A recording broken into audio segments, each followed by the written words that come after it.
te rendons gloire, Jésus. Nous te rendons honneur, louange, magnificence, exaltation, célébration au plus profond de nos cœurs, au nom de Jésus. Là où tu es, mets-toi acclamer le Seigneur. Alléluia. Shalom, shalom bien-aimés dans le Seigneur. Que Dieu vous bénisse abondamment ce dimanche matin. Un dimanche assez spécial, comme je le dirai tout à l'heure. Vous me suivez de par le monde, au travers des médias, que ce moment puisse être des moments remplis de bénédictions, que Dieu vous visite en ce matin, que Dieu vous fasse du bien, énormément, énormément de bien. Amen. Gloire à Dieu. Alors ce dimanche matin, le thème que nous allons partager, c'est le mystère de l'iniquité agit déjà. Le mystère de l'iniquité agit déjà. Nous sommes dans le livre d'Apocalypse. Apocalypse, le chapitre 6e, nous allons lire du 1er au 11e verset. Apocalypse 6, 1 à 11, la Bible dit: je regardais quand l'agneau ouvrit un des 7 sceaux et j'entendis l'un des 4 êtres vivants qui disait comme d'une voix de tonnerre: viens. Je regardai et voici parut un cheval blanc. Celui qui le montait avait un arc. Une couronne lui fut donnée et il partit en vainqueur pour vaincre. Quand il ouvrit le second sceau, j'entendis le second être vivant qui disait: viens. Et il sortit un autre cheval roux. Celui qui le montait reçut le pouvoir d'enlever la paix de la terre, afin que les hommes s'égorgeassent les uns les autres. Et une grande épée lui fut donnée. Quand il ouvrit le 3e sceau, j'entendis le 3e être vivant qui disait: viens. Je regardai et voici parut un cheval noir. Celui qui le montait tenait une balance dans sa main. Et j'entendis au milieu des 4 êtres vivants une voix qui disait: une mesure de blé pour un denier et 3 mesures d'orge pour un denier, mais ne faites point de mal à l'huile et au vin. Quand il ouvrit le 4e sceau, j'entendis la voix du 4e être vivant qui disait: viens. Je regardai et voici parut un cheval blanc, un cheval plutôt d'une couleur pâle. Celui qui le montait se nommait la mort, et le séjour de mort l'accompagnait. Le pouvoir leur fut donné sur le quart de la terre pour faire périr les hommes par l'épée, par la famine, par la mortalité et par les bêtes sauvages de la terre. Quand il ouvrit le 5e sceau, je vis sous l'autel les âmes de ceux qui avaient été immolés à cause de la parole de Dieu et à cause du témoignage qu'ils avaient rendu. Ils crièrent d'une voix forte en disant: jusqu'à quand, Maître saint et véritable, tardes-tu à juger et à tirer vengeance de notre sang sur les habitants de la terre? Une robe blanche fut donnée à chacun d'eux et il leur fut dit de se tenir en repos quelque temps encore, jusqu'à ce que fût complet le nombre de leurs compagnons de service et de leurs frères qui devaient être mis à mort avec eux. Notre deuxième texte se trouve dans le livre de Paul, l'épître de Paul aux Thessaloniciens, 2 Thessaloniciens, le chapitre 2e, nous allons lire du 1er au 8e verset. La Bible dit, 2 Thessaloniciens 2, 1 à 8. Pour ce qui concerne l'avènement de notre Seigneur Jésus-Christ et de notre réunion avec lui, nous vous prions, frères, de ne pas vous laisser facilement ébranler dans votre bon sens et de ne pas vous laisser troubler soit par quelque inspiration, soit par quelques paroles ou par quelques lettres qu'on dirait venir de nous, comme si le jour du Seigneur était déjà là. Que personne ne vous séduise d'aucune manière, car il faut que l'apostasie soit arrivée auparavant et qu'on ait vu paraître l'homme du péché, le fils de la perdition, l'adversaire qui se lève au-dessus de tout ce qu'on appelle Dieu ou de ce qu'on adore, jusqu'à s'asseoir dans le temple de Dieu, se proclamant lui-même Dieu. Ne vous souvenez-vous pas que je vous disais ces choses lorsque j'étais encore chez vous? Et maintenant, vous savez ce qui le retient, afin qu'il ne paraisse qu'en son temps. Car Le mystère de l'iniquité agit déjà. Il faut seulement que celui qui le retient encore ait disparu. Et alors paraîtra l'impie que le Seigneur Jésus détruira par le souffle de sa bouche et qu'il anéantira par l'éclat de son avènement. Le mystère de l'iniquité agit déjà. C'est quoi un mystère? Un mystère, c'est une chose cachée qui n'est pas encore révélée. Ou si elle est révélée, elle n'est révélée qu'à une minorité, à un petit nombre. Un mystère, c'est une chose qui attend le temps pour se manifester. Ça existe peut-être, mais ça attend le temps, son temps pour se révéler, pour se manifester. Un mystère, c'est une évidence, mais une évidence encore ignorée ou une évidence cachée. Un mystère. La Bible nous parle du mystère de l'iniquité. Et l'iniquité, c'est tout simplement la révolte, la rébellion contre Dieu. L'iniquité, c'est le mépris, la violation de la parole de Dieu. L'iniquité, c'est l'impiété. Et parler du mystère de l'iniquité, c'est parler du mystère de l'impiété qui déjà est en train d'opérer. Parler du mystère de l'iniquité, c'est parler de la puissance secrète de la méchanceté. Parler du mystère de l'iniquité, c'est parler de la puissance mystérieuse de la révolte contre Dieu et qui est déjà en action. Oui, l'esprit de la rébellion, l'esprit de l'impiété, l'esprit de la révolte contre Dieu, l'esprit de la désobéissance, l'esprit du mépris de la parole de Dieu est déjà à l'œuvre. Il est déjà opérationnel. Telles sont les vérités, chers bien-aimés, que nous allons aborder ce dimanche matin. Un dimanche assez spécial où les saints de par le monde ne savent plus se retrouver dans la chaleur de la communion fraternelle pour adorer ensemble leur Père et leur Dieu. Mais chacun se retrouve isolé dans un coin de la terre, dans un coin de la maison, qui peut-être dans sa chambre, qui peut-être dans son bureau, qui peut-être au volant de sa voiture, qui je ne sais où, mais devant nos smartphones, devant nos tablettes, devant nos postes téléviseurs, devant nos radios, adorant, célébrant le Seigneur. Bien-aimés, rien ne va changer cela dans nos cœurs. Peu importe les circonstances de la vie, nous allons célébrer notre Dieu. Nous allons adorer notre Dieu. Nous allons nous attacher à la parole. Nous allons lire sa parole. Nous allons méditer sa parole. Nous allons écouter sa parole. Nous resterons attachés à Dieu. Peu importe les événements de la vie. Peu importe les circonstances. Et rien ne nous séparera de Dieu. Est-ce la famine? Est-ce la tribulation? Est-ce les épreuves? Est-ce la maladie? Rien, chers bien-aimés, rien ne nous séparera de notre Dieu. Nous avons pris l'engagement de nous attacher, de nous accrocher à Dieu. Dimanche assez spécial, un dimanche hors du commun. Qui aurait pu imaginer un tel jour? Qui aurait pu imaginer un tel moment où, dans la plupart des villes, des grandes villes, les rues sont désertes, personne. Certains sont dans un confinement total. Certains sont dans la peur, dans l'angoisse, dans la panique. Un dimanche matin spécial. Qui aurait cru, qui aurait imaginé, qui aurait pu croire qu'un tel jour arriverait? Le sage nous dit dans Proverbe 27:1, « Ne te vante pas du lendemain, car tu ne sais pas ce qu'un jour peut enfanter. » Frère, nous ne pouvions pas anticiper, nous ne pouvions pas savoir, nous ne pouvions pas imaginer. Qui peut savoir ce qu'un jour peut enfanter? Qu'en est-il aujourd'hui de nos projets? Des projets qui ont avorté. Qu'en est-il de nos programmes? Des programmes qui ont été déprogrammés, des rendez-vous qui ont été reportés. Qui aurait pu croire? Bien-aimés, laissez-moi vous dire une chose ce matin, vous qui me suivez de chez vous.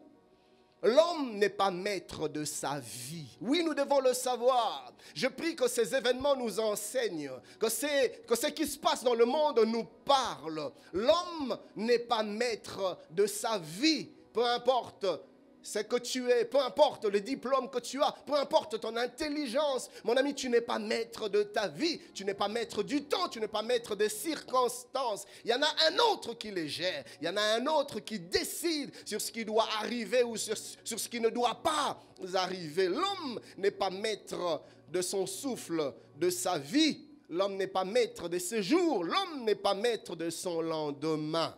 Non, l'apôtre Jacques dit, dans Jacques 4, 13 à 15.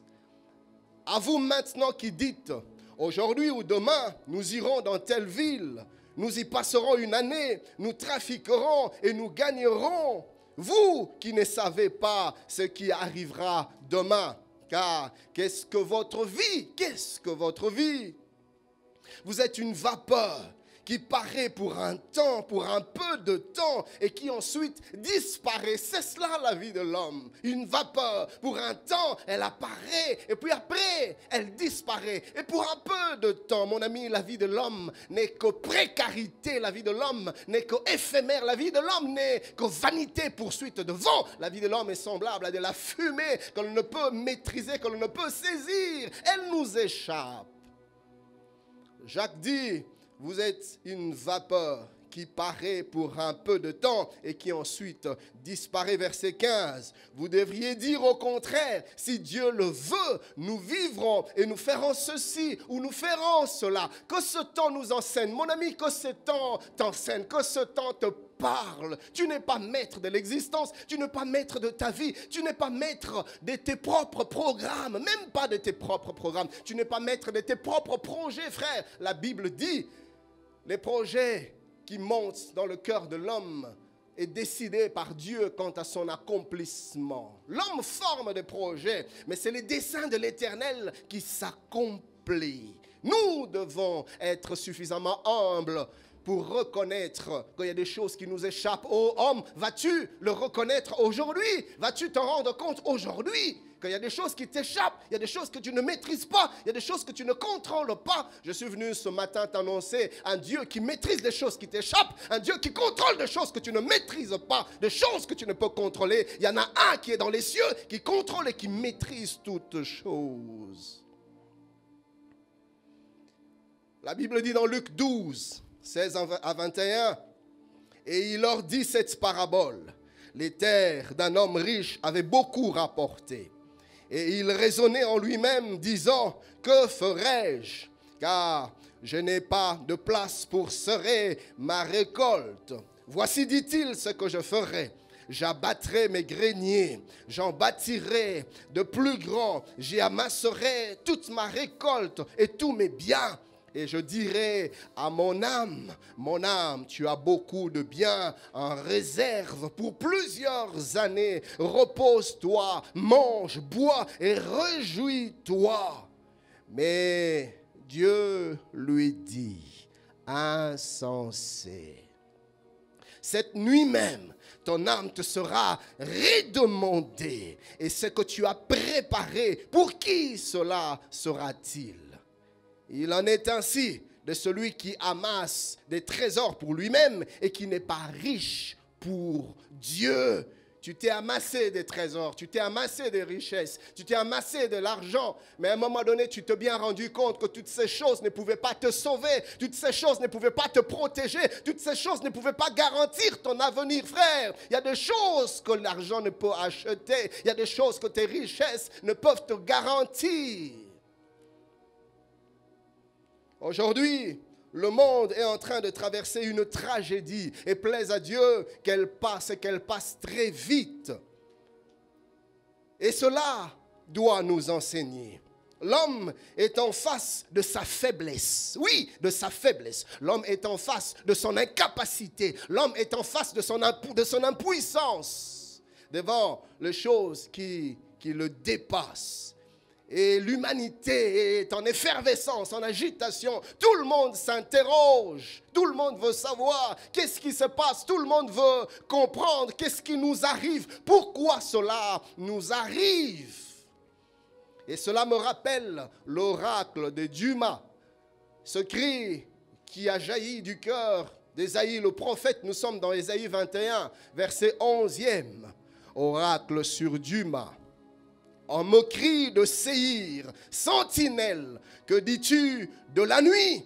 Sentinelle, que dis-tu de la nuit? Oui, la terre est dans l'obscurité, le monde est plongé dans les ténèbres de ce qui nous arrive aujourd'hui. Parole de vie dit, veilleur, qu'est-ce que tu dis de la nuit? Veilleur, qu'est-ce que tu dis de la nuit? Nous voulons comprendre qu'est-ce qui se passe. Oh, cher homme de Dieu, dites-nous qu'est-ce qui se passe. Ou vous, les hommes intelligents, savants de la terre, dites-nous qu'est-ce qui se passe. Église du Seigneur, écoute-moi.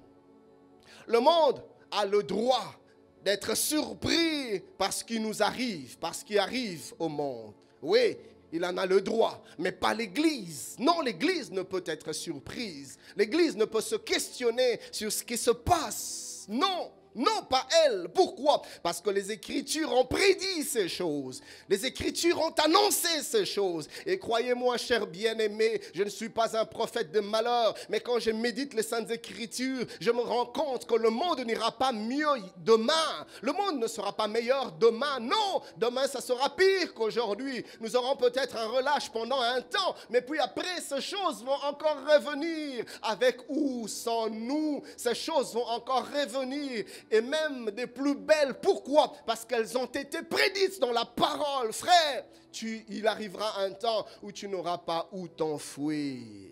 Car ces choses ont été prédites. Le Seigneur est en train de nous rappeler que le compte à rebours a déjà commencé. Nous sommes en train de vivre la dernière heure. Oui, cher bien-aimé, que tu ne le veuilles ou pas, le compte à rebours a commencé et nous sommes déjà dans la dernière heure. Ce que nous voyons ne sont que des signes qui nous montrent que c'est la dernière heure. Le Seigneur Jésus-Christ est à la porte. Et bientôt, frère, la trompette va sonner. Oui, bientôt, car la promesse a été faite. Dans 1 Thessaloniciens 4, 16 à 18, la Bible dit, car le Seigneur lui-même a un signal donné à la voix d'un archange et au son de la trompette de Dieu descendra du ciel. Et les morts en Christ ressusciteront premièrement. Ensuite, nous, les vivants qui serons restés, nous serons tous ensemble, enlevés avec eux sur des nuées à la rencontre du Seigneur dans les airs, et ainsi nous serons toujours avec le Seigneur. Consolez-vous donc les uns les autres par ces paroles. Frères, consolons-nous par ces paroles. Bientôt, le Seigneur Jésus-Christ revient. C'est la dernière heure, mon ami, c'est la dernière heure, Église, c'est la dernière heure. Ces choses doivent nous rappeler cette réalité que plusieurs fuient, cette réalité que plusieurs réfutent, cette réalité que plusieurs refusent. Bien-aimé, la vérité reste vérité, que tu l'acceptes ou pas, elle demeure. Et il n'y a aucune arme contre la vérité. Là, c'est la dernière heure. C'est la dernière heure. 1 Jean, chapitre 2, le verset 18, petits enfants, c'est la dernière heure. Et comme vous avez appris qu'un antichrist vient, il y a maintenant plusieurs antéchrists par là. Nous connaissons que c'est la dernière heure. C'est la dernière heure, c'est la dernière heure. Nous sommes dans la dernière heure. Et dans la dernière heure, il y a des caractéristiques qui se manifestent. Il y a des choses qui se manifestent pendant la dernière heure. Il y a des vérités que nous allons vivre, ou que nous vivons, ou que nous devons vivre pendant la dernière heure. Des temps difficiles, comme la Bible nous le dit dans 2 Timothée 3:1, l'apôtre Paul dit à son fils, sache que dans les derniers jours, oui, nous sommes dans les derniers jours, il y aura des temps difficiles, frère, des temps difficiles, il y en aura. Alfred Cohen dit du même passage, sache bien que des temps difficiles nous attendent. Frère, des temps difficiles nous attendent. Je ne suis pas venu ici pour vous dire, le Seigneur va agir, les choses vont changer, ça va aller mieux, le monde ira mieux, il y aura plus de paix dans le monde, il y aura la stabilité économique dans le monde, les guerres vont cesser. Frère, c'est du mensonge, ce n'est pas de Dieu. La Bible parle de temps difficiles qui vont s'abattre sur la terre. Mais ce que je peux vous dire, c'est que pour ceux qui appartiennent à Dieu, nous serons comme les enfants d'Israël en Égypte. Quand en Égypte, il y avait les ténèbres à Goshen, là où il y avait le peuple de Dieu, la lumière de Dieu jaillissait. Quand la mort frappait partout en Israël, là où il y avait le peuple de Dieu, l'ange de la mort passait outre. Pourquoi? Parce qu'ils étaient couverts par le sang de l'agneau. Ce qui nous protège aujourd'hui, c'est le sang de Jésus. Es-tu en alliance avec Christ? Est-ce que tu as donné ta vie à Jésus? Voici venu le temps où tu dois ouvrir ton cœur à Jésus, parce qu'il n'y a de salut en aucun autre nom, si ce n'est dans le nom de Jésus. Le nom de Jésus est le seul nom qui sauve. Sache bien que des temps difficiles nous attendent, oui. La période finale de l'histoire de ce monde sera une époque périlleuse et trouble. Apocalypse 12, 12. La Bible dit, c'est pourquoi réjouissez-vous, cieux, et vous qui habitez dans les cieux, malheur à la terre et à la mer, car le diable est descendu vers vous, animé d'une grande colère, sachant qu'il a peu de temps. Oui, il sait qu'il a peu de temps, voilà pourquoi il est animé d'une grande colère. Il frappe à gauche, il frappe à droite. Malheureusement, les chrétiens sont plongés dans une grande distraction. Les chrétiens sont endormis par les plaisirs de ce monde, endormis par les distractions de ce monde. Je prie que Dieu nous réveille, car il n'y a plus de temps. Je prie que Dieu nous secoue, car les secondes sont comptées. Et voilà, le Seigneur permet ce genre de choses qui nous arrivent, qui frappent le monde, afin que nous puissions comprendre qu'il n'y a plus de temps, afin que l'Église se réveille. Matthieu 3, 10, la Bible déclare déjà, la cognée est mise à la racine des arbres. Tout arbre donc qui ne produit pas de bons fruits sera coupé et jeté au feu. Français courant dit du même passage.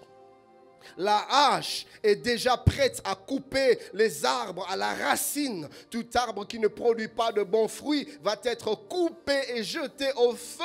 Frère, c'est le moment de produire de fruits dignes de la repentance, de fruits dignes de notre alliance avec Dieu, de fruits dignes de notre communion avec Dieu. Le temps de la confusion est terminé. Ce n'est pas le moment de vivre dans l'hypocrisie, dans la duplicité. Ce n'est pas le moment de vivre dans la désobéissance. Ce n'est pas le moment de vivre loin de Dieu. Frère, le temps est arrivé où nous devons réformer nos voies, revenir au Seigneur, car il n'y a plus de temps. Et déjà, la hache est mise à la racine des arbres. Tous les arbres qui ne portent pas de fruits seront coupés et jetés au feu. Je prie que tu t'en rendes compte, ô Église, que tu te réveilles.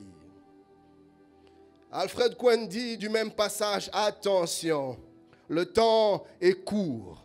La hache est sur le point d'attaquer la racine des arbres. Chaque arbre qui ne produit pas de bons fruits va être coupé et jeté au feu. Voyez-vous, frères, ce que nous traversons aujourd'hui dans l'humanité est une interpellation. Et cette interpellation, je voudrais en parler à deux volets. Le premier volet, c'est une interpellation plutôt dans ce sens que ce temps-ci, nous devons le savoir, c'est un temps d'épreuve pour l'Église. Voyez, frères, un temps d'épreuve, un temps de secousse où l'Église est testée.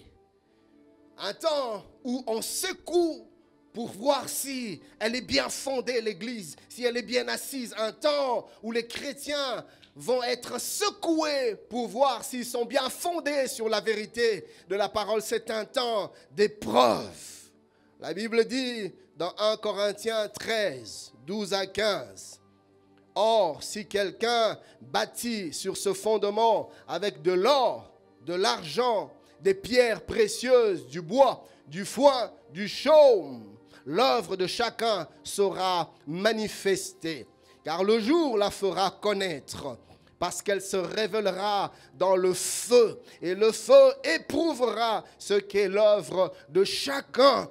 Si l'œuvre bâtie par quelqu'un sur le fondement subsiste, il recevra une récompense. Si l'œuvre de quelqu'un est consumée, il perdra sa récompense. Pour lui, il sera sauvé comme au travers du feu. Bien-aimés, nous devons savoir que la vraie Église n'est pas ce rassemblement de personnes que nous voyons chaque dimanche entre les quatre murs de nos temples, de nos sanctuaires. Ce n'est pas ces foules qui accourent dans des temples. Ce n'est pas ça l'Église. Ce n'est pas ça l'Église. Frère, l'Église c'est toi, l'Église c'est moi. L'Église c'est là, dans nos cœurs, au-dedans de nous.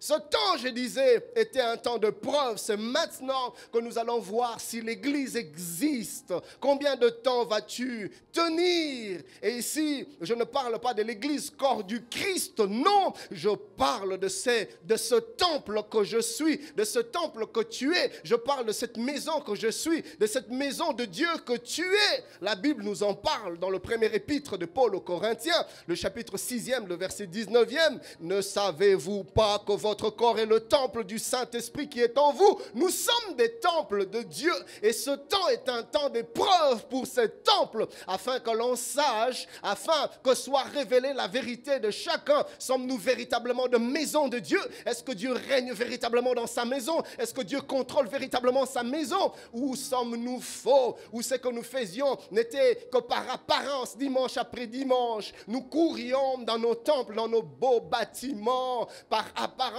par tradition, par coutume. Ce matin, combien sont devant leur tablette ou smartphone ou poste téléviseur pour faire ce culte ensemble avec nous? Où êtes-vous? Ou avez-vous trouvé l'opportunité d'oublier les choses de Dieu? Là, vous êtes encore sur le lit. Mais il y a quelques semaines en arrière, tu aurais déjà été bien debout dans la maison de Dieu, en train de célébrer Dieu, en train d'écouter la parole. Mais où est-ce que tu es aujourd'hui? Tu es où? Tu es sur ton lit, tu es dans la distraction, tu as oublié que c'est le jour du Seigneur. Frère, c'est un temps d'épreuve, sœur, c'est un temps d'épreuve. Dieu est en train de te secouer pour voir si ce qui était au-dedans de toi était vrai. Dieu est en train d'amener à la surface des choses qui étaient cachées. C'est un temps d'épreuve pour l'Église. C'est un temps d'épreuve pour ce temple que nous sommes. C'est en de temps comme ceci que nous aurons la révélation de ce qui fonde notre marche avec le Seigneur. Es-tu un chrétien de dimanche? Es-tu un chrétien tout simplement parce qu'il y a ton berger qui est là, parce qu'il y a ton pasteur qui est là? Es-tu un chrétien tout simplement parce qu'on te motive, parce qu'on te suit, maintenant que personne ne sait plus te suivre, maintenant que tu n'as plus ton pasteur en face de toi, maintenant que tu n'as plus ton berger en face de toi, vas-tu rester chrétien ou vas-tu céder? Ici, chez nous, en République démocratique du Congo, on nous a donné 4 semaines. Pendant ces 4 semaines, vas-tu garder la même foi? Vas-tu garder la même ferveur? Vas-tu garder la même fermeté? Ou vas-tu trouver en cela une opportunité pour te laisser aller loin de Dieu? Frère, c'est un temps d'épreuve. Un chrétien, ce n'est pas le fait d'aller à l'église. Mais un chrétien, c'est le fait d'être véritablement soi-même le temple du Seigneur. Et le temple de Dieu, c'est là où Dieu règne, c'est là où Dieu siège, c'est là où Dieu domine, c'est là où Dieu dirige, c'est là où Dieu décide. Ce n'est pas là où l'homme décide de faire ce qu'il veut quand il veut. C'est là où Dieu a le premier et le dernier mot. Les questions que l'on se pose en ce temps-ci: vas-tu rester enfant de Dieu malgré le fait que tu ne vas plus à l'église, malgré le fait que tu ne sais plus communier avec les autres comme autrefois? Est-ce que ta flamme était une véritable flamme ou tu ne priais que sur base de l'influence des autres? Est-ce que ton ardeur était véritablement là ou c'était tout simplement une tendance parce que tout le monde le fait? Tout le monde va à l'église, j'irai aussi à l'église. Tout le monde va à Jeudi et Toko, je vais aussi y aller. Maintenant, c'est le moment où l'on saura ceux qui sont véritablement de Dieu, ceux qui aiment véritablement le Seigneur. La Bible dit: je l'attirerai au désert et là je parlerai en son cœur sur cette terre inculte et infertile. Quand la mort frappe, quand il y a de l'angoisse, des pleurs à gauche et à droite, quand tout le monde est dans la panique, quand tout le monde est dans l'incertitude et dans le manque d'assurance totale, que vas-tu faire? Vas-tu rester enfant de Dieu ou vas-tu céder à la peur, à l'angoisse et à la panique? Vas-tu rester fidèle malgré l'absence de ton berger ou vas-tu te relâcher? Vas-tu demeurer dans la crainte de Dieu ou vas-tu trouver en cela une opportunité pour rentrer dans le monde? Que vas-tu faire? Frère, ce temps est un temps d'épreuve pour les chrétiens. Mais c'est aussi un temps de mise en épreuve, de mise à l'épreuve pour notre foi. Comme je disais tout à l'heure, vas-tu être capable de te nourrir toi-même dans la prière, dans la méditation de la parole? Vas-tu être capable d'entretenir ta vie toi-même? Autrefois, tu ne dépendais que de la méditation d'autres personnes. En semaine ou le dimanche, c'est là que tu te nourrissais par la parole que tu écoutais. Mais maintenant, frère, tu auras besoin de puiser toi-même. Maintenant, mon ami, il faudra que tu manifestes jusqu'où tu as grandi spirituellement pendant tout ce temps où tu avais été nourri. Un bébé a besoin de pleurer, d'ouvrir la bouche pour que maman dépose la nourriture dedans. Mais plus l'enfant grandit, l'enfant apprend à se nourrir lui-même. Et même quand il est encore un peu plus mature, il va même chercher sa nourriture lui-même. Il revient, il la prépare et il la consomme lui-même. Plus personne pour le faire à sa place. Et ce temps, c'est un temps de preuve où ta maturité spirituelle sera testée. Vas-tu être capable d'ouvrir la parole de Dieu toi-même, de puiser toi-même ces vérités qui vont te nourrir, te façonner, te guiser? Vas-tu toi-même, jour après jour, aller dans un coin, te prosterner, adorer ton Dieu, adorer ton Seigneur, déverser ton cœur et ton âme au-devant de lui? Même quand il n'y a personne à tes côtés pour prier avec toi. Frère, ça, c'est un temps d'épreuve de notre foi. Vas-tu être capable de faire confiance en Dieu, faire confiance au Seigneur et de garder la foi? Ou vas-tu céder à la peur, à la panique, à l'angoisse en écoutant les actualités qui fusent dans nos médias? Autant de morts à gauche, autant de morts à droite. Notre voisin est mort, notre voisine est morte. Frère, vas-tu garder la foi? Ou vas-tu être brisé par la peur, la panique et l'angoisse au point de tomber malade? Car plusieurs, même les enfants de Dieu, sont déjà dans des crises d'estomac, sont dans la dépression. Pourquoi? Parce que rien ne va, rien ne nous rassure. On ne sait plus quoi toucher, on ne sait plus qui s'approcher, on ne sait plus à qui parler. Parce que semble-t-il, le danger est partout sur nos tables. Il est peut-être là sur nos poignées de porte. Il est peut-être là sur nos téléphones. Ils sont peut-être là, on ne sait pas que faire, où aller, où fuir. Vas-tu demeurer ferme dans ta foi et faire confiance que celui qui te garde, c'est d'abord ton Père. Et le Père éternel est celui qui a dit que les justes ne sera jamais abandonné. Il est pour nous ce secours qui ne manque jamais dans la détresse. Il ne nous abandonne pas. Il a fait la promesse en disant, je ne t'abandonnerai pas, je ne te délaisserai pas. Et le psalmiste pouvait dire, quand je traverse la vallée de Baca, la vallée de pleurs, il est avec moi. Et cette vallée, le juste le transforme en un lieu rempli de sources. Oui, Dieu va nous secourir. Même quand nous traversons la vallée de l'ombre de la mort, il est avec nous pour nous secourir. Nous sommes dans une vallée de l'ombre de la mort où la mort frappe à gauche et à droite. Lui, il est notre berger. Son bâton et sa houlette nous rassurent. Frère, la protection de Dieu est sur ceux qui le craignent. Car l'ange de l'Éternel campe autour de ceux qui le craignent et les arrache du danger. Vas-tu rester dans la foi ou vas-tu céder à l'angoisse?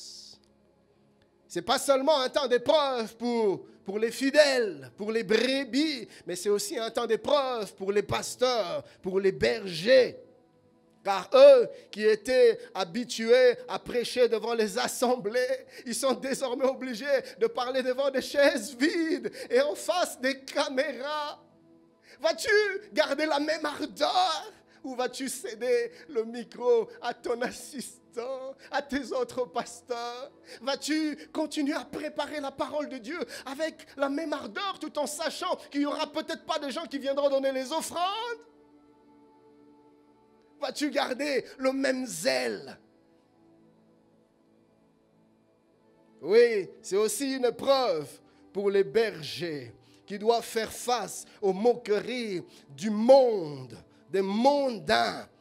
Nous les entendons dire, voilà, c'est bien fait pour eux. On a fermé leurs églises. On va voir qu'en sera-t-il de leur vie. Ils vont certainement mourir de faim.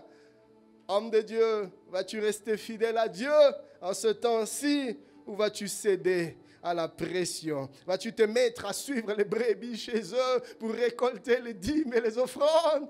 Ou vas-tu faire confiance en Dieu? Le Seigneur Jésus-Christ pouvait nous dire dans Jean 14, 1 que votre cœur ne se trouble point. Croyez en Dieu et croyez en moi. Cher homme de Dieu, fais confiance au Seigneur. Il sait comment pourvoir pour son œuvre. Il sait comment pourvoir.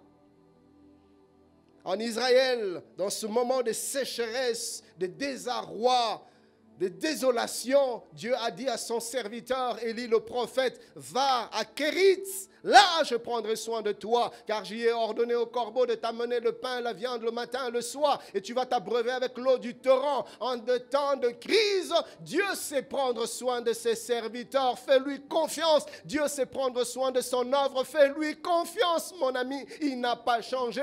Le Dieu d'Élie, c'est aussi ton Dieu, c'est aussi mon Dieu.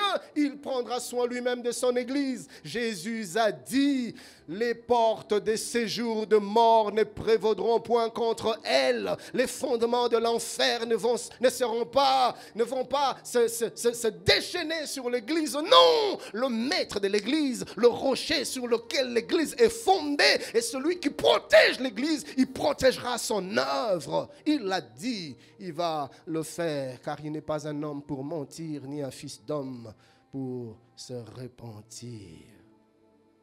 Jean 16, 32 à 33, la Bible dit, voici l'heure vient, et elle est déjà venue, où vous serez dispersés, chacun de son côté. Certes, ce texte, dans son contexte, parle de ce qui devait arriver à Jérusalem et à Israël. Mais cela m'a interpellé par rapport à ce que nous traversons. On se retrouve tous dispersés un dimanche matin comme celui-ci, chacun chez soi, chacun chez lui, dispersés chacun de son côté. Et vous me laisserez seul, Jésus disait. Mais je ne suis pas seul, car le Père est avec moi. Monde, mais prenez courage. J'ai vaincu le monde. Oui, le temps de sa mort devait arriver. Et il pressentait que les apôtres n'allaient pas tenir à l'épreuve. Et il parlait de combien ils allaient se disperser loin de lui. Écoutez le verset 33. Je vous ai dit ces choses afin que vous ayez la paix en moi. Vous aurez des tribulations dans le monde, mais gardez courage, j'ai vaincu le monde. Ce temps dans lequel nous vivons ne sont pas seulement des temps d'épreuve, mais le deuxième volet, c'est aussi un appel à la vigilance. Oui, Dieu nous appelle à la vigilance. Le dictionnaire définit le mot vigilance comme ceci. C'est une concentration particulière qui vise à surveiller. La vigilance, on est particulièrement concentré et on surveille, on regarde, que rien ne nous surprenne, que rien ne nous arrive, que l'ennemi n'entre pas, qu'il n'y ait aucune brèche qui échappe à notre contrôle. On est vigilant et on veille, on surveille. La vigilance, c'est une attention soutenue à veiller sur quelque chose ou sur quelqu'un. On veille avec une attention soutenue, pas de distractions, pas de laisser aller. La vigilance, c'est cette surveillance attentive et sans défaillance. Il n'y a pas de faille dans notre surveillance. La vigilance, c'est un état de la conscience éveillée et attentive. Celui qui est vigilant ne somnole pas. Celui qui est vigilant ne se laisse pas emporter par le vent de la distraction. Celui qui est vigilant ne s'endorme pas. Non, ne s'endort pas. Non, celui qui est vigilant, il a une conscience éveillée. Il n'est pas dans la distraction. Il sait que le danger est imminent. Bien-aimés, ce qui arrive à l'humanité plutôt est à la fois une mise en garde pour le monde, mais comme je disais, un appel à la vigilance pour l'Église. L'Église doit se réveiller. En voyant ces choses, l'Église doit se réveiller et elle doit veiller. L'Église doit être en alerte et une alerte maximale. Pourquoi? Car l'époux est à la porte. Ces choses sont en train de nous dire que l'époux est à la porte. Bientôt, il va revenir. Bientôt, la trompette va sonner. Bientôt, le Seigneur Jésus-Christ revient. Bien-aimés, sachez ceci, ce que nous sommes en train de vivre n'est qu'un avant-goût, oui, un avant-goût de ce que l'humanité va vivre après l'enlèvement de l'Église, après le départ de l'Église. Les choses deviendront pires comme maintenant. Après l'enlèvement de l'Église, les choses seront terribles. Le monde va vivre des catastrophes pires que celles-ci, des pestes, des épidémies, des pandémies, pires que ce que nous sommes en train de traverser maintenant. Il y aura des morts par dizaines, par centaines, par milliers. Oui, le monde va vivre cela. Ça, ce n'est qu'un avant-goût. Dieu est en train de nous donner tout simplement un petit aperçu de ce qui va arriver quand l'Église ne sera plus là, quand l'Église sera partie.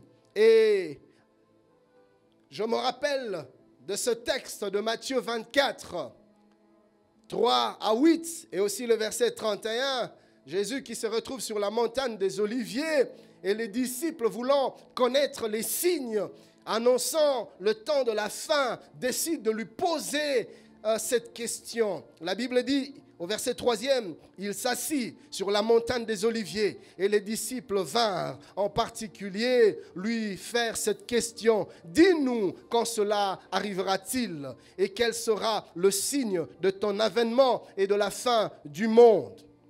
Jésus leur répondit, prenez garde que personne ne vous séduise. Donc ça sera un temps de grande séduction, un peu comme nous voyons maintenant. Le temps me manquerait de parler de cet aspect. Verset 5e, car plusieurs viendront sous mon nom disant, c'est moi qui suis le Christ, et ils séduiront beaucoup de gens, de faux prophètes, de faux enseignements, de faux docteurs. Verset 6e, vous entendrez parler de guerre et de bruit de guerre. J'entends quelqu'un dire, mais pasteur Ken, on a toujours entendu parler de guerre. Oui, mais ces choses vont aller en s'intensifiant. Nous avons entendu parler de guerre, mais limitée dans certaines sphères, dans certaines villes, dans certaines nations. Mais le temps arrive où le monde, la terre entière sera embrasé par des calamités, par des guerres et des bruits de guerre. Le temps arrive.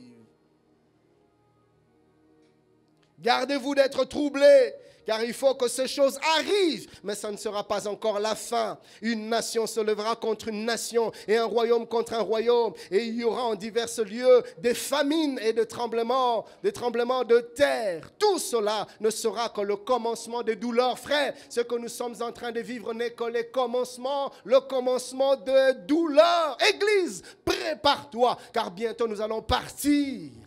Verset 21. Car alors, la détresse sera si grande qu'il n'y en a point eu de pareil depuis le commencement du monde jusqu'à présent et qu'il n'y en aura jamais. Luc 21, 25 à 26, la Bible dit, il y aura des signes dans le soleil, dans la lune et dans les étoiles. Et sur la terre, il y aura de l'angoisse chez les nations qui ne sauront que faire au bruit de la mer et de flots. Les hommes rendant l'âme de terreur dans l'attente de ce qui surviendra pour la terre, car les puissances des cieux seront ébranlées. Frères, nous sommes en train de vivre l'avant-goût de choses qui vont s'abattre sur la terre. Mais j'insiste, ces choses vont s'intensifier après l'enlèvement de l'Église. Pourquoi? Les prophéties sont claires. L'apôtre Paul dit, il arrivera un temps où un impie se manifestera dans le monde et il va hériter sa puissance, son trône du diable, de Satan. Et il se lèvera comme un chef, comme un dictateur mondial. Il va imposer sa loi. Et alors le monde connaîtra une persécution sans précédent. Oui, le diable va appesantir sa main noire sur le monde pour faire du mal à la terre et aux hommes. Savez-vous que le diable a toujours été jaloux du genre humain? Parce qu'après qu'il a été précipité, Dieu a créé l'homme et lui a donné la terre. Le diable n'a jamais vécu ce que c'est qu'être enfant de Dieu. Il était un serviteur, mais nous, le Père a fait de nous ses fils.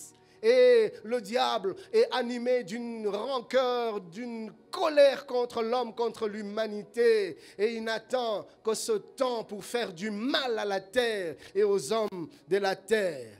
Notez ceci, les prophéties que Jésus est en train de donner aux disciples sur la montagne des Oliviers, l'apôtre Jean l'a vu aussi, mais sous une autre forme, en vision sur l'île de Patmos. Nous sommes ici dans Apocalypse 6, ce texte que nous avons lu au départ, où la Bible nous parle de cette série de jugements terribles qui devaient s'abattre sur la terre, en nous parlant des sceaux, de 7 sceaux. Le temps me manquerait d'aller en profondeur de ces choses, mais dans le premier sceau, j'en vois un cheval blanc monté par un homme portant un arc et une couronne qui partit en vainqueur pour vaincre. Certains ont cru que ce cavalier sur ce cheval blanc, c'était Christ. Non, cher ami, ce n'est pas Christ ici. La Bible est en train de nous parler justement de cet impie, de cet homme du mal, de cet antichrist qui aura l'apparence de Christ, qui va imiter Christ, qui va séduire les hommes de la terre. Mais rappelez-vous, cher bien-aimé, l'apôtre dit, maintenant il ne peut pas encore se manifester, maintenant il est encore un mystère. Et l'apôtre Paul en parle comme le mystère de l'iniquité, le mystère de l'impiété, de la révolte contre Dieu. Il est encore caché, il ne sait pas se manifester. L'apôtre Paul dit, il faut seulement que celui qui le retient ne soit plus. Quand celui qui le retient sera enlevé, alors il se manifestera. Oui, l'esprit de l'iniquité va se manifester en plein jour. Mais retenez ce que l'apôtre Paul dit. L'apôtre Paul dit, il agit déjà. C'est un mystère plutôt qui est déjà en action. Et nous pouvons le voir aujourd'hui dans le monde. Quand on voit le degré de la dépravation, quand on voit le degré de l'immoralité, le mal qui est appelé bien, le bien qui est appelé mal, l'abomination qui est célébrée au grand jour, la rébellion qui ne fait que s'accroître, la rébellion contre Dieu. Les hommes deviennent de plus en plus fanfarons, arrogants, hautains, amoureux de l'argent, aimant les plaisirs plus que Dieu. Les hommes deviennent de plus en plus déloyaux, calomniateurs, irréligieux. Les enfants rebelles à leurs parents. Frères, ces choses sont un signe que l'esprit du malin, le mystère du mal, de la rébellion contre Dieu, de l'iniquité est déjà opérationnel. Le diable est déjà en train d'agir, il est déjà en train de préparer le terrain à l'avènement de cet impie qui va se manifester après l'enlèvement de l'Église. Et nous devons nous préparer car il n'y a plus de temps, frères. Les 7 sceaux sont une série de jugements qui vont s'abattre sur la terre après l'enlèvement de l'Église. Et le premier sceau, c'est la venue de l'Antichrist. Le deuxième sceau, la Bible nous parle de fléaux, de guerre. Oui, rappelez-vous, Jésus en a parlé. Nous l'avons lu dans Matthieu 24. Mais Jean a vu la même chose. Il dit, Apocalypse 6, 3 à 4, quand il ouvrit le second sceau, j'ai entendu le second être vivant qui disait, viens. Et il sortit un cheval roux. Celui qui le montait reçut le pouvoir d'enlever la paix de la terre, afin que les hommes s'égorgeassent les uns les autres, et une grande paix lui fut donnée. Jésus-Christ l'a vu, il nous a parlé des guerres et des bruits de guerre. Chers bien-aimés, ces choses arrivent. Le troisième sceau, dans Apocalypse 6, 3 à 6, la Bible nous dit, quand il ouvrit le second sceau, j'ai entendu les seconds êtres vivants qui disaient, viens. Et il sortit un autre cheval roux. Celui qui le montait reçut le pouvoir d'enlever la paix de la terre, afin que les hommes s'égorgeassent les uns les autres. Une grande paix lui fut donnée. Verset 5e, quand il ouvrit le troisième sceau, J'ai entendu le troisième être vivant qui disait, viens. Je regardais et voici parut un cheval noir. Celui qui le montait tenait une balance dans sa main. Et j'ai entendu au milieu des 4 êtres vivants une voix qui disait, une mesure de blé pour un denier et 3 mesures d'orge pour un denier. Mais ne fais pas de mal à l'huile et au vin. On est en train de voir la crise économique. On est en train de voir la flambée des prix. La Bible nous parle des famines. Oui, Jésus-Christ a prédit cela. Le 4e saut dans Apocalypse 6, 7 à 8 nous parle de la mort, où l'apôtre Jean voit la mort ainsi que le séjour de mort frapper sur la terre. Chers bien-aimés, vous pourrez continuer la lecture et la méditation, mais ces choses ont été prédites et c'est des choses qui vont s'intensifier. Mais j'insiste, après le retour à l'enlèvement de l'Église, et quand nous voyons ce qui nous arrive aujourd'hui, Église, cela doit nous réveiller à plus de vigilance. L'heure n'est plus à la distraction. L'heure n'est plus à l'hypocrisie. L'apôtre Paul dit dans son épître aux Romains, le chapitre 13e, du 11e au 14e verset, « Cela importe d'autant plus que vous savez en quel temps nous sommes. C'est l'heure de vous réveiller enfin du sommeil, car maintenant le salut est plus près de nous que lorsque nous avons cru. Frères, nous devons savoir cela. » Je voudrais parler aux hommes de Dieu, aux prédicateurs, aux pasteurs, aux prophètes, aux évangélistes, aux docteurs. Bien-aimés, l'heure est arrivée où nous devons avertir l'Église du retour du Seigneur. Il n'y a plus de temps, il revient. Nous devons nous réveiller du sommeil, sortons de la distraction, de la séduction. Prêchons l'essentiel. L'heure n'est plus à parler des banalités.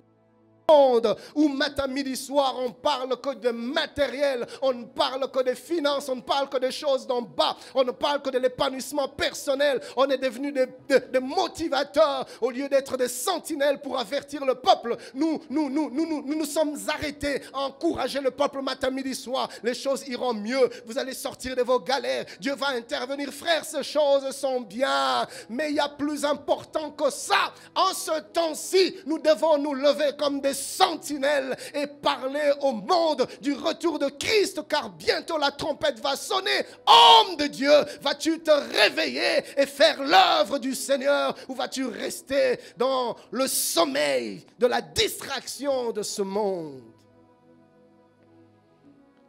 C'est l'heure de vous réveiller afin du sommeil. Verset 12, la nuit est avancée, le jour approche. Dépouillons-nous donc des œuvres de ténèbres et revêtons les armes de la lumière. Ce n'est plus le temps de vivre dans le péché. Ce n'est plus le temps de vivre dans la légèreté. Ce n'est plus le temps de vivre dans le laisser-aller. Bien-aimés, nettoyons nos robes, car l'époux est à la porte. Marchons honnêtement comme en plein jour, loin des excès, de l'ivrognerie, de la luxure et de l'impudicité, des querelles et des jalousies. Mais revêtez-vous du Seigneur Jésus-Christ et n'ayez pas soin de la chair pour en satisfaire les convoitises. C'est l'heure de nous réveiller enfin du sommeil. Réformons nos voies, chers bien-aimés. Revenons au Seigneur. Ça, c'est un avertissement. Toi qui vis dans l'hypocrisie, dans le secret, tu sais qui tu es.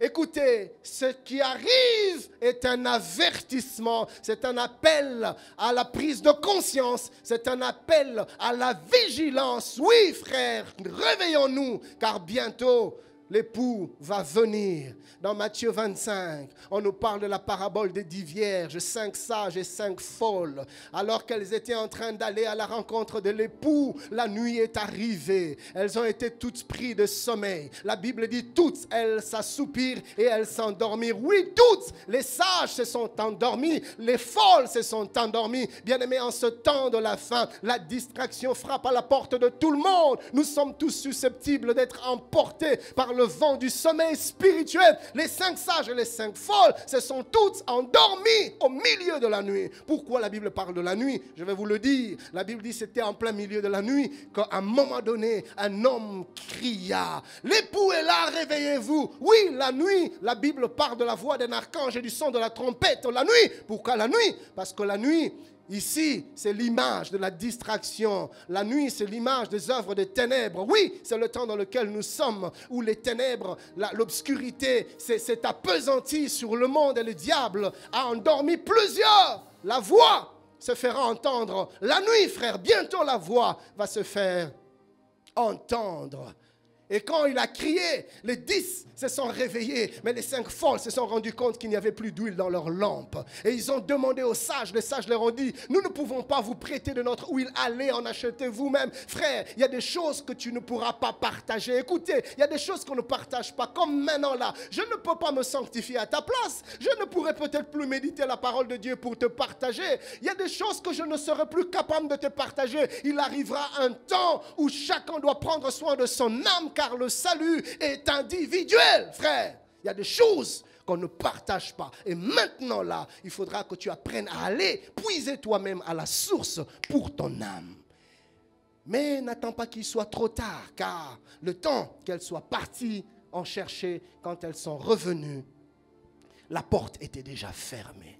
Elles ont frappé, elles ont crié. Jésus leur a dit, je ne vous connais pas. Bientôt la porte sera fermée. Oui, tout nous le montre que bientôt la porte de la grâce sera fermée. Et maintenant, l'esprit de l'iniquité est déjà en train d'agir. Ce que nous voyons dans le monde, c'est rien d'autre que les œuvres du mystère de l'iniquité, les œuvres du mystère de l'impiété. L'ennemi est déjà à l'œuvre. Vas-tu rester endormi ou vas-tu prendre conscience qu'il n'y a plus de temps, que nous devons nous réveiller et nous préparer à la rencontre de l'époux? Es-tu prêt à la rencontre de ton Dieu?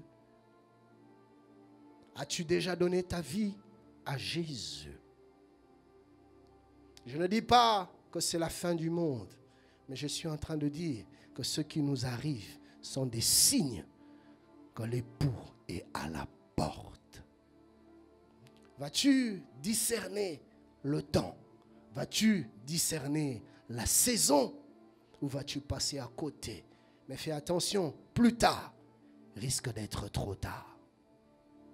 C'est maintenant le jour du salut. C'est maintenant le jour de la prise de conscience. Je vais faire un appel de là où tu es, dans ta chambre, dans ta voiture, dans ton salon. Tu es seul ou avec la famille, je ne sais. Mais nous avons nos yeux fermés, nos têtes courbées, dans la présence de notre Dieu. Tu n'as jamais donné ta vie à Jésus.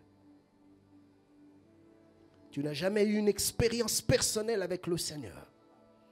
Ou jusque-là, tu n'as été que dans l'hypocrisie, dans les apparences, mais ton cœur n'est pas encore véritablement ouvert au Seigneur. Voici le jour du salut, car plus tard sera trop tard. Tu vas te lever là où tu es. Ou si tu es dans des circonstances qui ne te permettent pas de te lever, lève tout simplement ta main. Et dis ceci avec moi. Seigneur Jésus, j'ai entendu ta parole. Je reconnais que j'ai mené ma vie loin de toi. Mais aujourd'hui, je t'ouvre mon cœur. Je crois que tu as payé le prix de mon rachat à Golgotha. Je crois que tu as été condamné, humilié, méprisé à ma place. Je crois que je suis un pécheur. Mais maintenant, à lui de ta parole, je viens à toi. Je t'ouvre mon cœur et je te reçois comme mon Seigneur et mon Sauveur. Conduis ma vie. Montre-moi le chemin. Oui, Seigneur Jésus, je t'attends. Viens. Je vais prier pour toi. Père, je prie pour mon frère et ma soeur qui a donné sa vie, qui t'a donné sa vie. Éternel Dieu, accorde-lui ta paix. Accorde-lui ton salut. Et remplis-le de ton Saint-Esprit afin qu'il marche dans une vie de victoire. Et pour toi, enfant de Dieu, qui t'es éloigné du Seigneur, tu sombrais dans la distraction et tu t'es rendu compte ce matin qu'il n'y a plus de temps et que Dieu t'appelle à la vigilance. tu prends la décision de ne plus te laisser sous l'influence du mystère de l'iniquité, dans l'incrédulité, mais plutôt de marcher véritablement dans la crainte de Dieu. Toi aussi, fais la même chose. La Bible dit, celui qui cache ses transgressions ne prospère pas, mais celui qui les avoue et les délaisse obtient miséricorde. Lève-toi là où tu es, ou lève ta main là où tu es, et je vais prier pour toi. Pendant que je prie pour toi, tu parles aussi pour toi-même. Seigneur Jésus, tu l'as dit, tu as fait la promesse que tu ne rejetteras pas celui qui revient à toi. Éternel Dieu, merci, parce que ton sang nous lave de nos péchés. Peu importe ce que nous avions fait, Seigneur, ton sang nous purifie, ton sang nous lave. Je prie pour mon frère, je prie pour ma soeur, qui ce matin a reconnu, Éternel, qui s'était éloigné de toi. Yahweh, alors qu'il revient comme le fils prodigue, ne le rejette pas. Purifie-le par ton sang, Jésus, et accueille-le, Père, s'il te plaît. Prends-le dans tes bras, je t'en prie.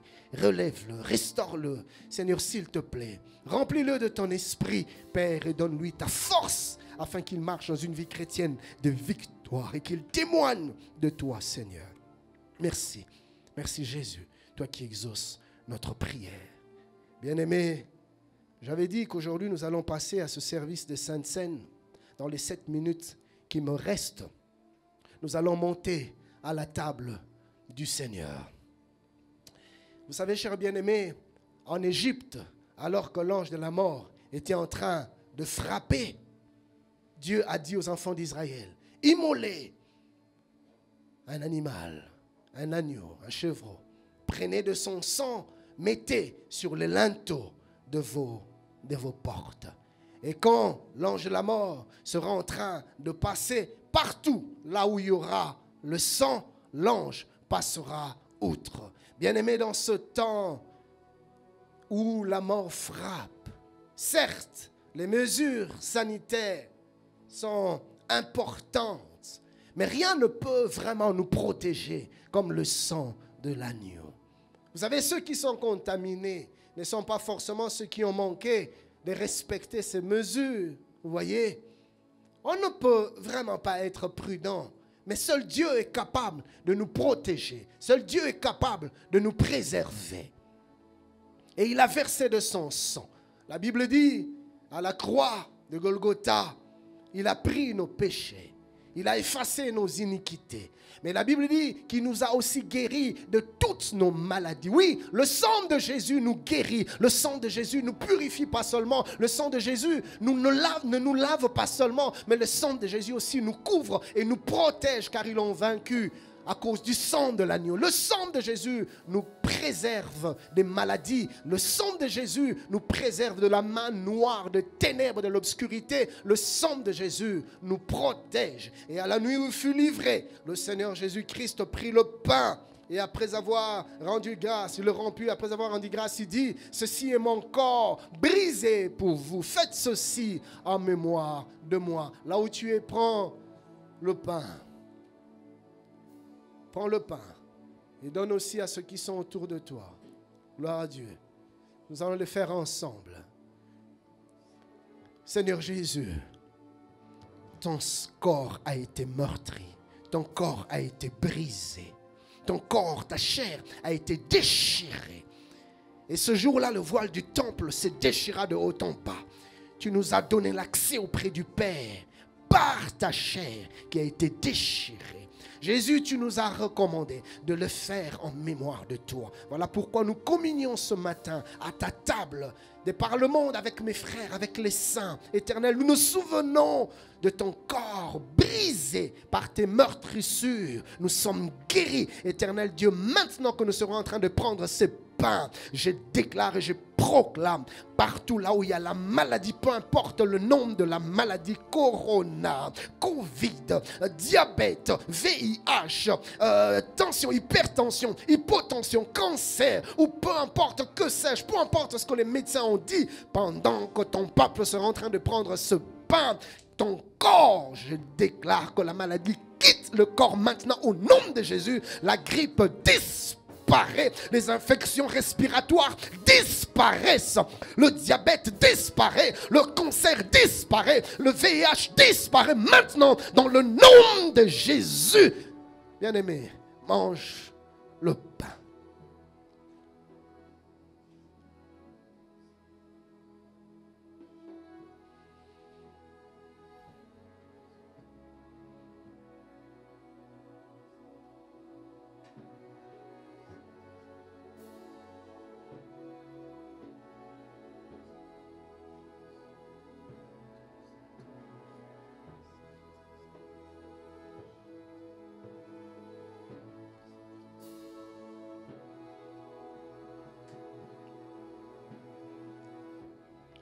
Et après avoir soupé, la Bible dit qu'il prit la coupe et dit, cette coupe, c'est la coupe de la nouvelle alliance en mon sang. Faites ceci en mémoire de moi. Bien-aimé, prends ta coupe, là où tu es. Je vais prier. Seigneur, ton sang a été versé pour nous. Ton sang a coulé. Là où il est écrit, sans effusion de sang, il n'y a pas pardon de péché.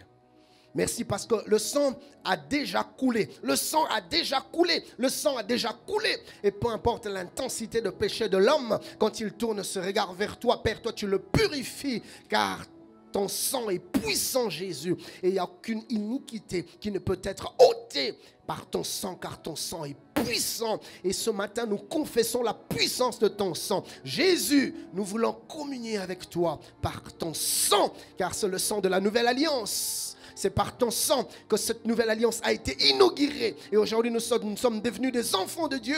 Tu nous as réconciliés avec toi, Père, parce que le sang, ton sang, a été versé. Autrefois, le sang des boucs et des taureaux ne pourrait assouvir ta soif, ne pouvait étancher ta colère, éternel Dieu, car tu ne pouvais agréer les sacrifices des animaux. Jésus, et la parole de Dieu dit, tu as dit, Père, tu n'as voulu ni sacrifice ni holocauste, mais tu m'as formé un corps. Voici, ô Père, je viens afin d'accomplir ta volonté. Seigneur, tu es venu toi-même, le souverain sacrificateur. Tu es devenu sacrifice, Père. Tu es entré dans ce temple qui n'est pas fait de main d'homme. Tu es allé jusque dans le Saint de Saints et dans la présence de Dieu. Toi-même comme sacrificateur et toi-même comme sacrifice, tu as porté de ton propre sang dans la présence du Père et tu l'as répandu, Seigneur, devant le trône de la grâce, le propitiatoire. Et le pardon nous a été accordé. Voilà pourquoi ce matin, ce sang qui nous purifie, ce sang qui nous guérit, ce sang qui nous protège, à l'image du sang qui a été placé sur le linteau de porte à Goshen en Égypte.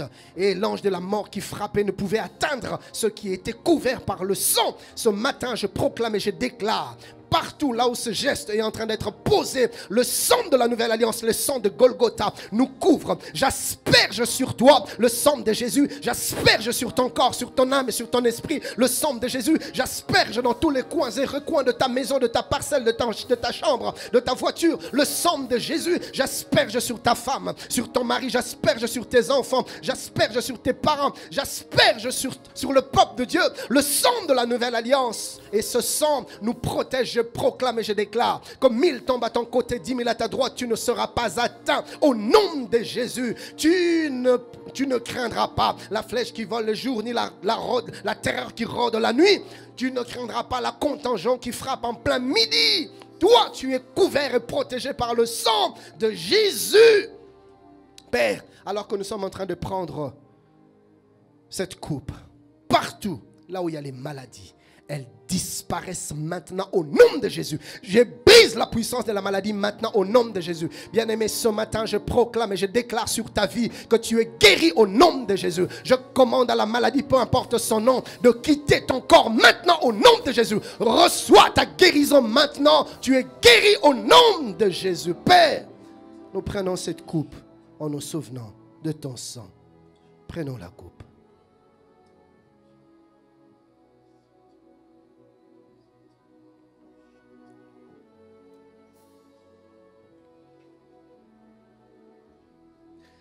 Attaché, chante avec moi là où tu es, à la croix pour moi,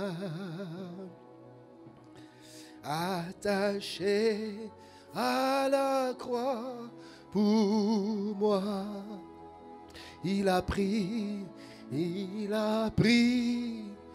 mon péché, il m'a délivré,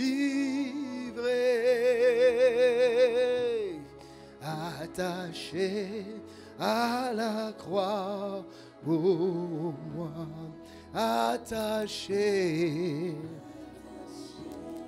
à la croix pour moi, attaché à la croix pour moi, il a pris mon péché, il m'a délivré,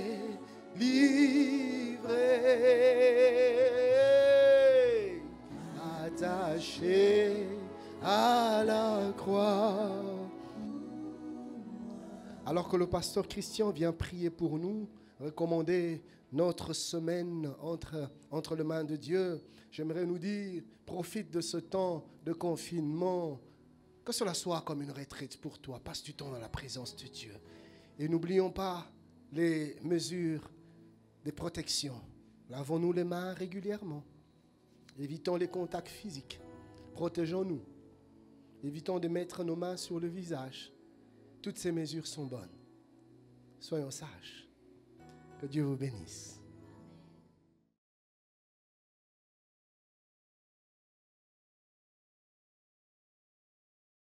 Et nous te rendons gloire.